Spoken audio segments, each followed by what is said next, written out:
बहुत बार हम किसी के लिए बहुत कुछ करते हैं और फिर लास्ट में हमें ना ओड़मा मिलता है कि हमने उसके लिए कुछ भी नहीं किया है। ऐसी सिचुएशन में हम बहुत दुखी हो जाते हैं।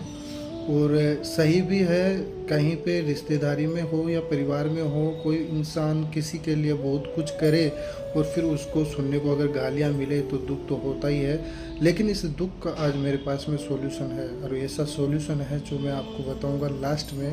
पहले मैं आपको बता देना चाहता हूँ कि इंसान को हमेशा, किसी भी इंसान को किसी की ज़रूरतमंद की सहायता करनी चाहिए और हमेशा करते रहना चाहिए। अगर आप में एबिलिटी है, आप में क्षमता है किसी की सहयोग करने की, मदद करने की, तो आपको करनी चाहिए। कभी भी पीछे पैर नहीं बढ़ानी है, आपको आगे बढ़ाते रहने हैं। और ऐसा करने से होता क्या है ये मैं बता देता हूँ।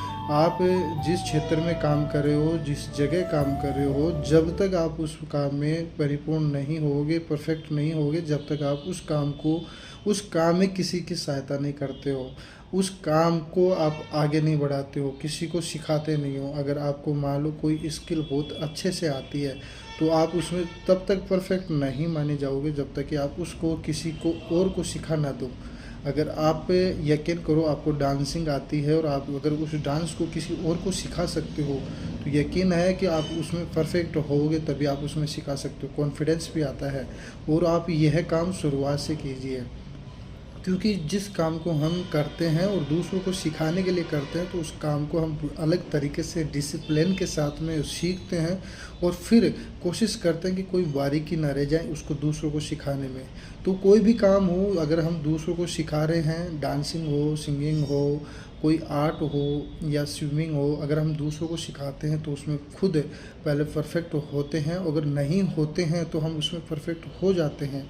तो आप जिस क्षेत्र में काम कर रहे हो, अगर उससे रिलेटेड कोई इंसान है जो आपसे हेल्प मांग रहा है और आप उसमें हेल्प करते हैं, मदद करते हैं, तो आपको ईश्वर उस काम में बहुत ज़्यादा बरकत करता है। आप उसमें अच्छे तरीके से अपने आप को ढालते हैं, अच्छे तरीके से डिसिप्लिन में रह करके उस काम को जब सिखाते हैं, तो आपको भी बहुत कुछ सीखने को मिलता है। ये बिल्कुल वैसे ही है जैसे कि आप फूलों का काम करते हो, सुगंधित फूल आप किसी को बांटते हो या फिर आप बेचते हो, तो फूल तो अगला खरीद के लेकर चला जाता है, लेकिन जो खुशबू है वो आपके हाथों में रह जाती है। बिल्कुल उसी माली की तरह, जो माली मंदिर के बाहर फूलों की दुकान लगा के बैठता है, वो दुकान से अपने फूल बेचता है, लेकिन वो जो खुशबू है उसके पास भी रह जाती है, उसके पास भी होती है।